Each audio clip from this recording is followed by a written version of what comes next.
mau membukakan pintu rezeki lawan kita, mau membukakan pintu ma'rifat lawan kita, mau membukakan pintu ilmu kepada kita.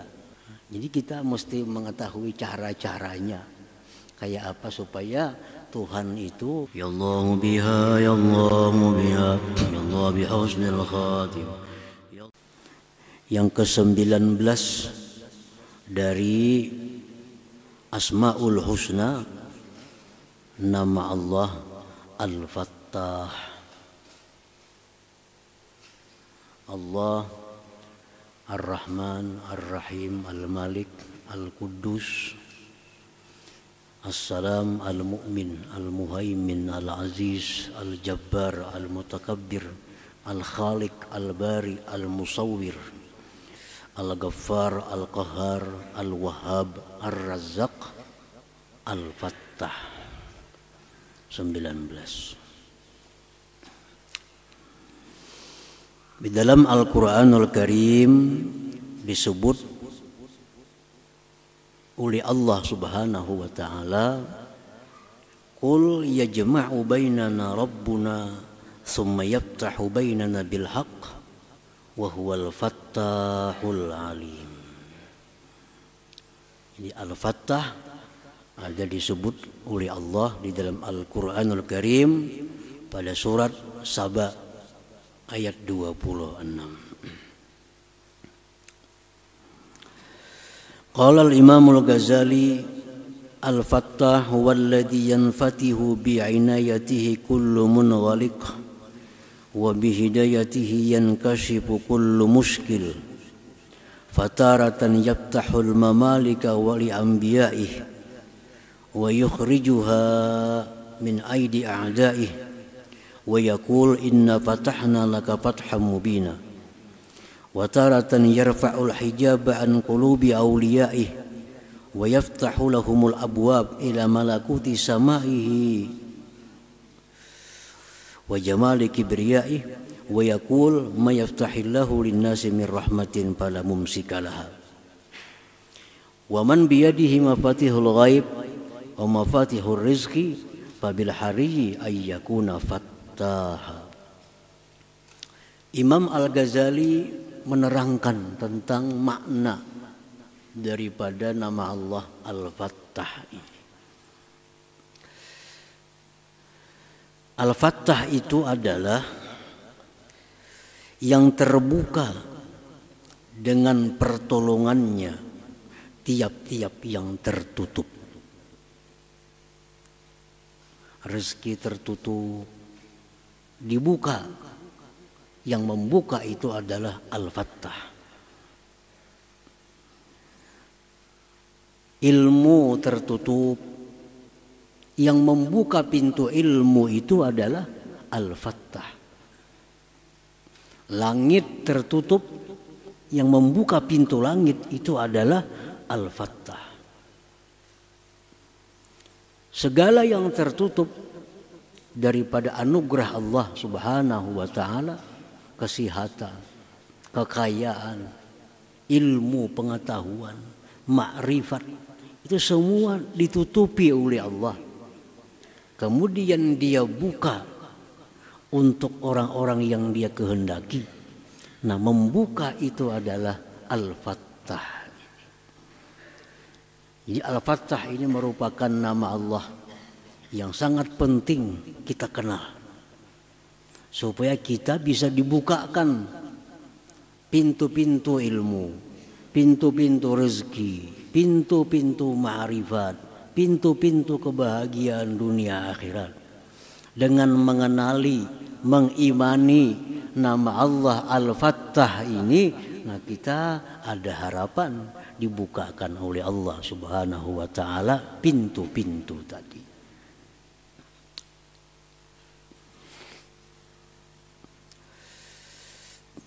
Al-Fattah dialah yang terbuka, dengan dia kullu munghaliq, tiap-tiap yang tertutup. Orang mencari rezeki ke sini luput, pindah lagi usaha bangkrut, pindah lagi usaha ke sini, menambah hutang. Tertutup pintu rezeki. Kenapa sebabnya? Karena belum dibuka oleh Al-Fattah. Nah, kalau orang sudah dibukakan pintu rezeki oleh Al-Fattah, segala usahanya akan berhasil. Buka usaha ini untung, buka usaha itu untung, buka usaha itu, semua usahanya jadi untung. Karena pintu rezeki sudah dibuka oleh Al-Fattah. Dia menuntut ilmu ini, dapat ilmu. Dia menuntut ma'rifat kepada Allah, diberi Allah ma'rifat. Karena pintu perbendaharaan gaib dibukakan oleh Allah Subhanahu wa ta'ala. Nah, para muhibbin rahimakumullah.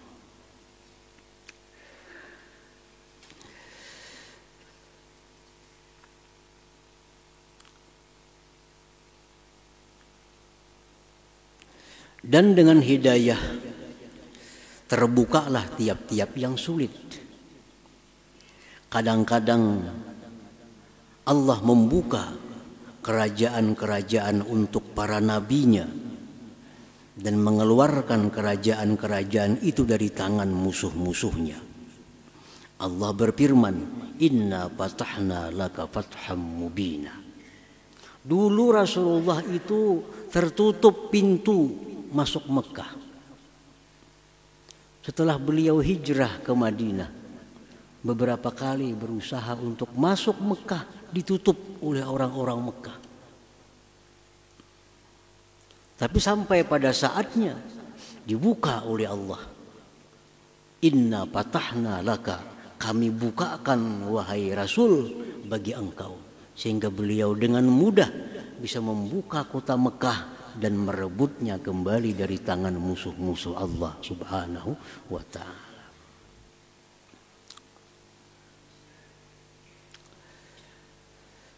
Wa taratan yarfa'ul hijab an qulubi awliya'ih wa yaftahu lahumul abwab ila malakuti samaihi wa jamali kibriya'ih. Kadang-kadang Allah Subhanahu wa ta'ala yang namanya Al-Fattah membuka hijab. Membuka hijab. Kalau Allah buka hijab, kita akan melihat hakikat sesuatu. Kenapa kita melihat matahari itu hanya matahari? Kenapa kita melihat bulan itu bulan?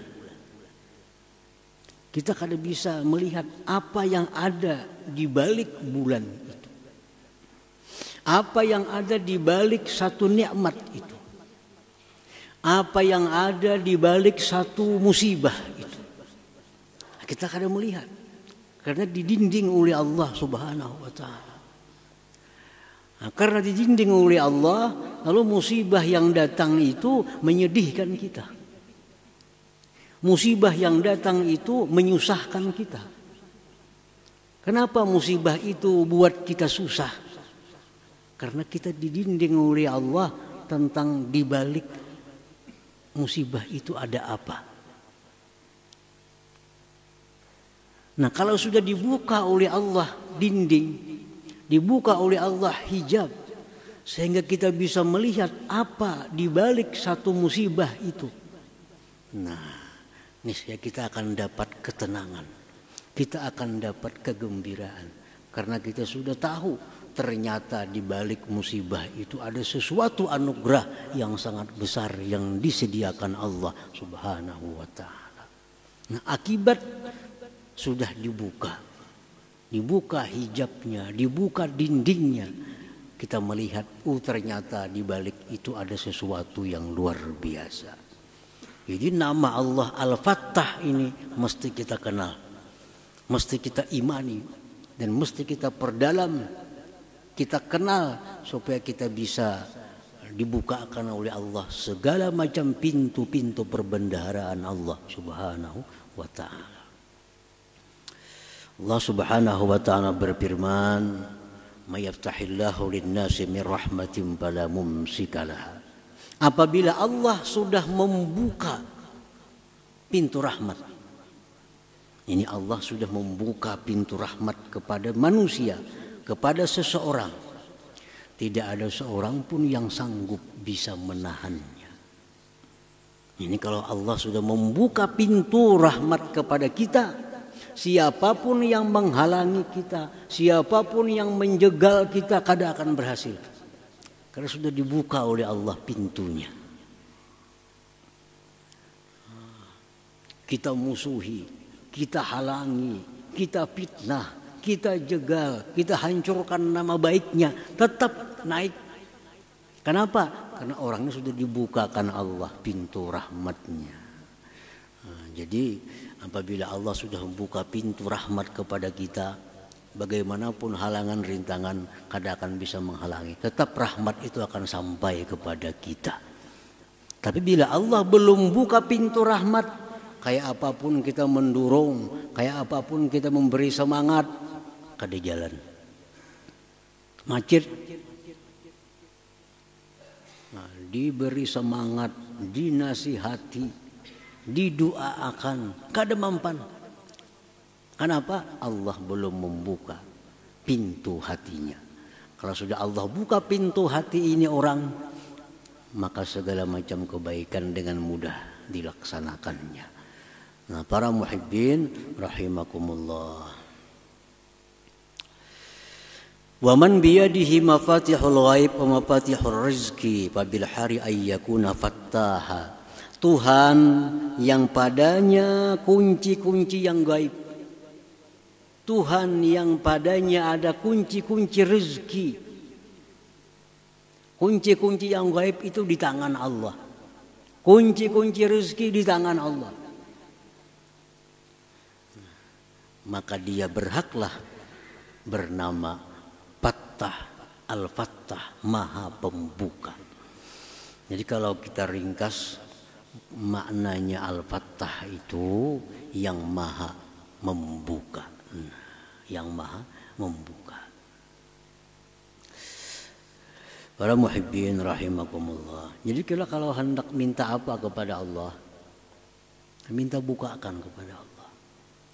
Kita hendak rezeki, kita minta bukakan kepada Allah pintu rezeki. Karena semuaan itu anugerah Allah dalam perbendaharaan Allah. Ilmu ada perbendaharaannya, rezeki ada perbendaharaannya, rahmat ada perbendaharaannya. Kalau kita hendak perbendaharaan itu, minta bukakan kepada Allah Subhanahu wa ta'ala. Jadi minta bukakan. Nah, tinggal lagi kita mengenali, mempelajari kayak apa cara minta bukakan itu. Nah, tinggal kita lagi mempelajari kayak apa cara supaya Al-Fattah ini mau membukakan pintu rezeki lawan kita.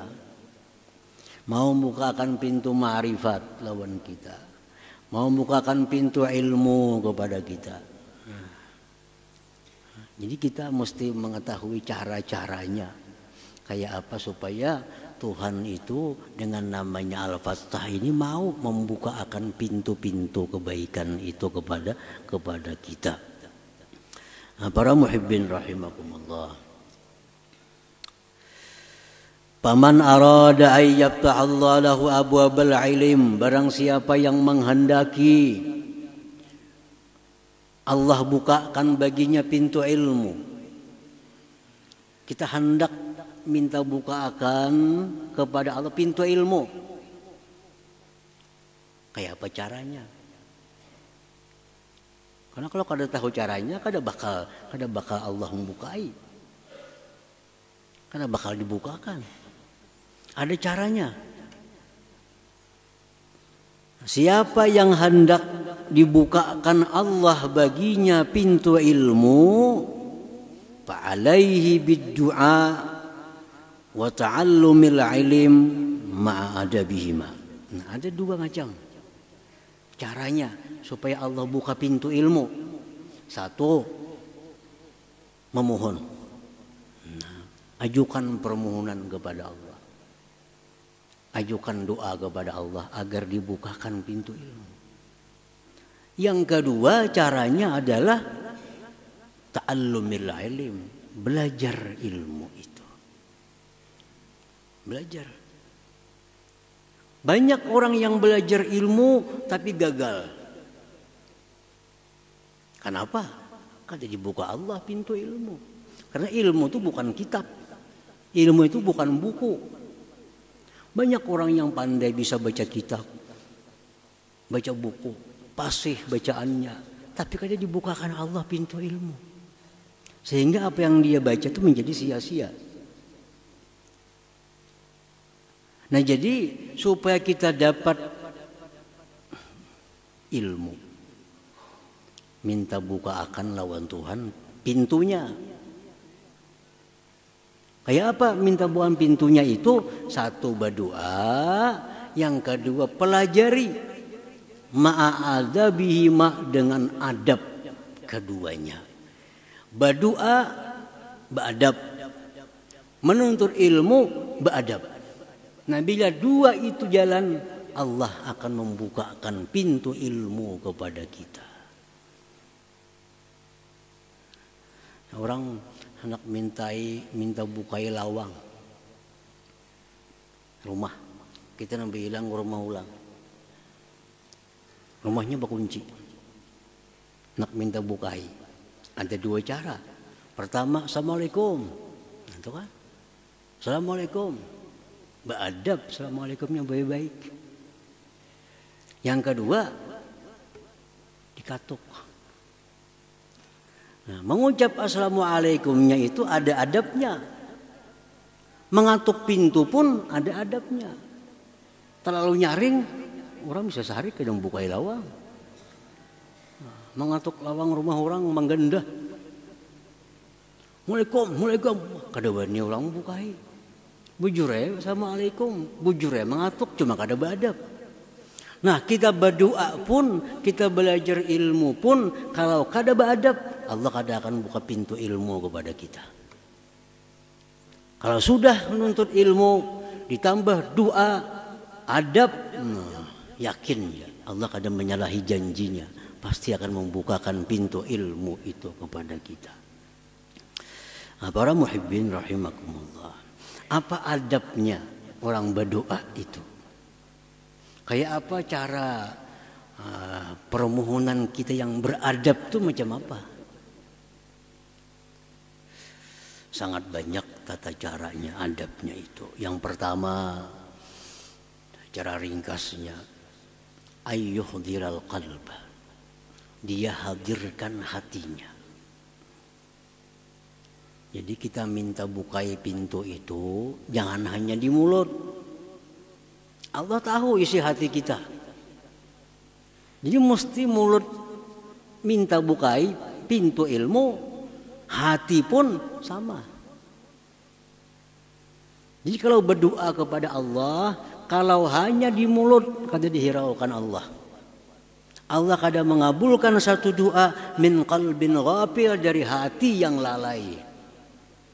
Ini mesti kedua-duanya. Lisan diucapkan, hati hadir. Itu adabnya doa. Nah yang kedua, tadarru. Benar-benar berharap. Bujur-bujur berharap. Kalau kita berdoa kepada Allah, tapi kada seberapa berharap, Allah kada memberi. Itu hanya kada perlu juga. Kada perlu juga. Bujur-bujur berharap.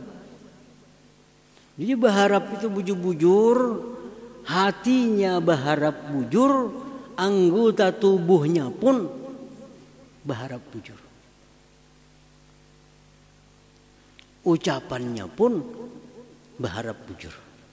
Nah, tanda-tanda orang yang bujur-bujur berharap itu hati.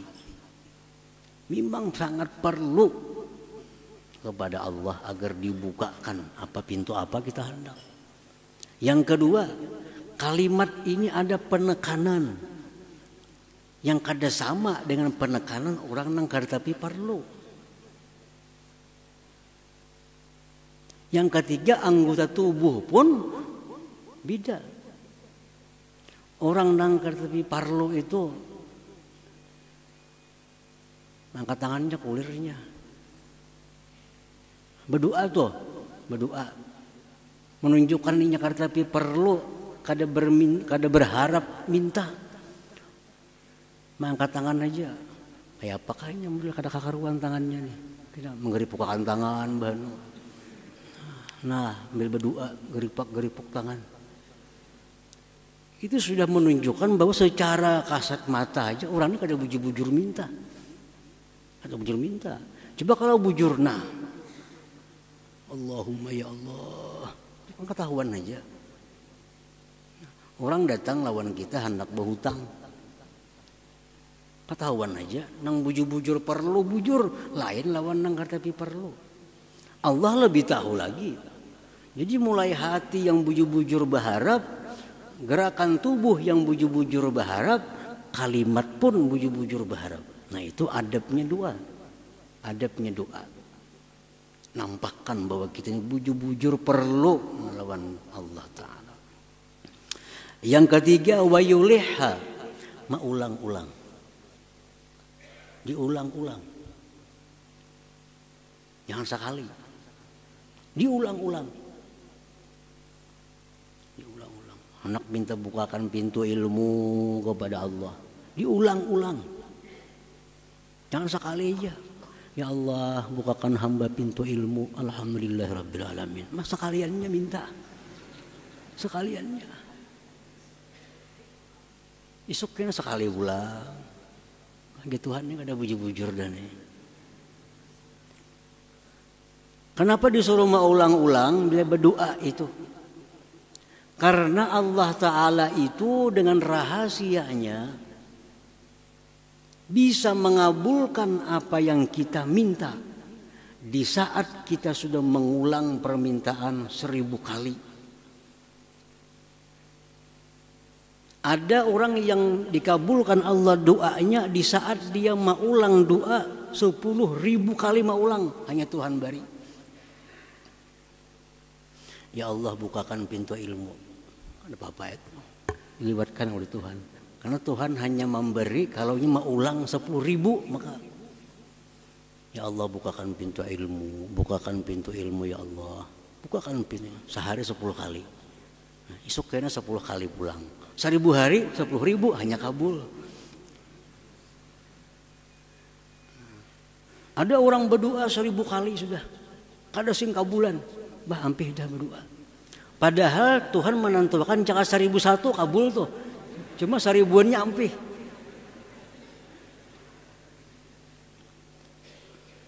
Jaka 1000 sudah asa banyak banget kada kabul juga, udah ampih aja berdoa dah.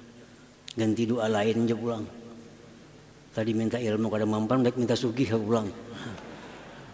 Padahal dalam ilmu Tuhan, dia Tuhan dalam ilmunya jakanya minta 1001 kali, yang satu itu nang kabulnya. Cuma 1000-annya bampi. Nah, jadi disunatkan di dalam agama kita mengulang-ulang doa itu. Siapa tahu di kali yang ke-500 kena kabulnya. Kada tahu kita. Mana kita tahu? Kita kada tahu di ilmu Allah. Ulang aja. Diulang. Itu bagian adab doa. Dan lagi adabnya doa itu kita cari waktu-waktu tempat-tempat yang mulia. Di waktu sujud ini sangat diperhatikan Allah. Kalau kita berdoa di waktu sujud itu lebih daripada kita doa waktu kada sujud. Nah, di malam Jumat, di hari Jumat itu ada waktu-waktu yang mustajab. Nah, kita cari waktu-waktu yang mustajab itu. Nah, jadi kalau sudah berdoa itu dengan adab yang bujur, adabnya sudah sempurna, tinggal lagi menuntut ilmu. Tuntut ilmu. Menuntut ilmu ini pun ada adabnya. Ada adabnya. Supaya Allah memberikan ilmu kepada kita. Apa adab orang menuntut ilmu itu? Ya pertama adabnya itu niat yang baik. Ini menuntut ilmu.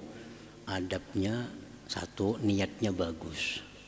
Ini menuntut ilmu itu niatnya menjunjung perintah Allah, menjunjung perintah Rasul, membuang kejahilan dalam diri supaya bisa melaksanakan keparduan, supaya bisa menjauhi yang dilarang. Nah, lalu menuntut ilmu, niatnya bagus.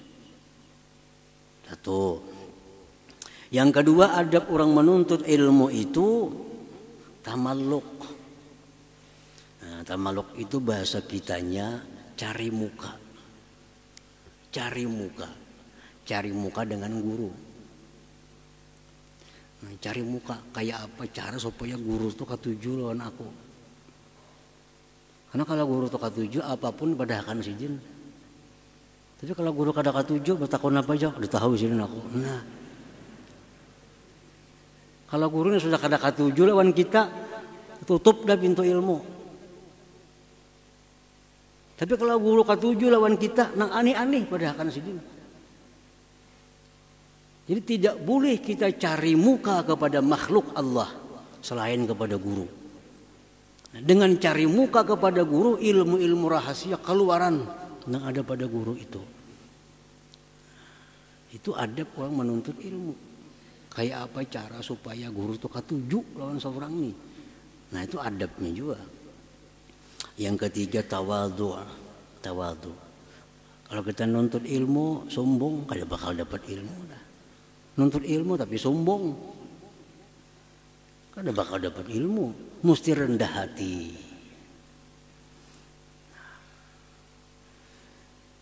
Adab ilmu lagi amalul ilm.